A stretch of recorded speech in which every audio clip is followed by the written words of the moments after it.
मुगल बादशाह अकबर का दरबार उस समय अपने चरम पर था। अकबर के शासन में लोग न्याय, शांति और समृद्धि का अनुभव कर रहे थे। उनकी सबसे बड़ी ताकत थी उनका सबसे बुद्धिमान सलाहकार बीरबल।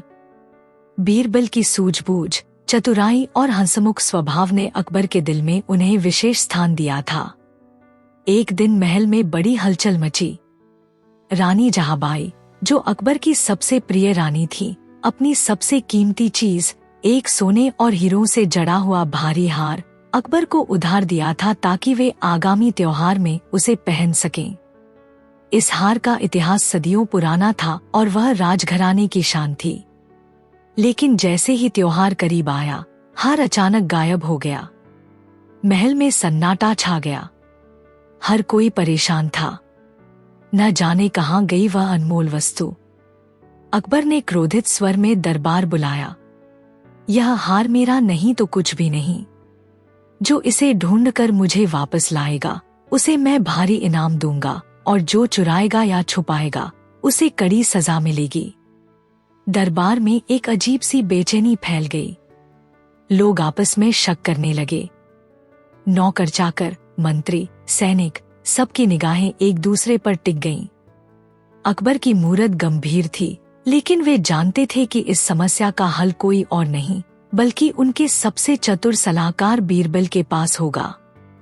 अकबर ने बीरबल को बुलाकर कहा, बीरबल, इस मुश्किल से मुझे बाहर निकालो। यह हार महल के लिए बहुत महत्वपूर्ण है।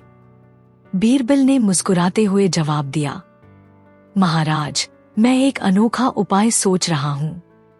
थोड़ा धैर्य दीजिए। अकबर ने उत्सुकता से पूछा, क्या उपाय है बीरबल? बीरबल ने कहा, हम महल के हर व्यक्ति को एक मोती देंगे। जो भी हार छुपाएगा या चुराएगा, वह डर के मारे अपने मोती को छुपाएगा या फेंक देगा। इसी से हम सच्चाई जान पाएंगे। अकबर ने कहा, यह तो बड़ा विचित्र विचार है, पर मैं तुम पर भरोसा करता हूं। करो जो समझो। बीरबल ने महल के सभी दरबारियों, नौकरों, सैनिकों और मंत्रीगण को बुलाकर एक एक मोती दिया। हर किसी के हाथ में एक चमकीला मोती था।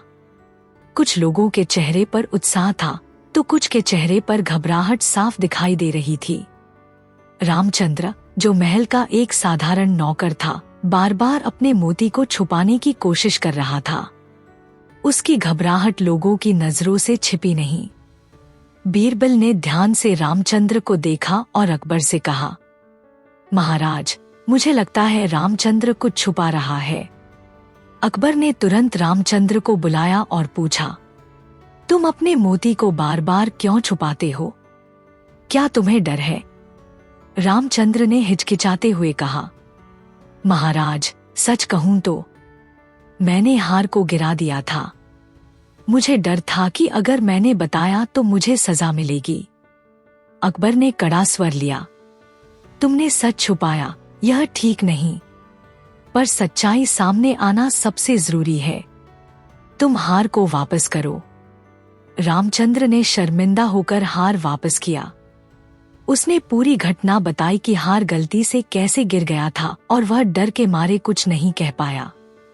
अकबर ने कहा, गलतियां होती हैं, पर उनसे सीखना जरूरी है। अगली बार ईमानदारी से काम लेना। बीरबल ने सुझाव दिया, महाराज, भविष्य में ऐसी घटनाएं न हो, इसलिए महल में एक विशेष सुरक्षित कक्ष बनाया जाना चाहिए जहां सभी कीमती वस्तुएं रखी जाएं। साथ ही कर्मचारियों को ईमानदारी और जवाबदेही की शिक्षा दी जाए। अकबर ने सहमति जताई। यह एक उत्कृष्ट विचार है बीरबल। इससे महल की सुरक्षा और व्यवस्था दोनों मजबूत होगी। हार मिलने के बाद महल में फिर से खुशी का माहौल छा गया। रानी जहांबाई ने खुशी जताई और कहा, अब मुझे चिंता नहीं कि कोई हमारी अमूल्य वस्तुओं को नुकसान पहुंचाएगा। अकबर ने बीरबल को धन्यवाद दिया। बीरबल, तुम्हारी सूझबूझ और चतुराई से हम संकट से उबर पाए। बीरबल ने विनम्रता से कहा, महाराज, मेरी बुद्धि आपकी न्यायप्रियता और कृपा से ही विकसित होती है, और इस तरह महल में फिर से उत्सव और खुशी का वातावरण लौट आया।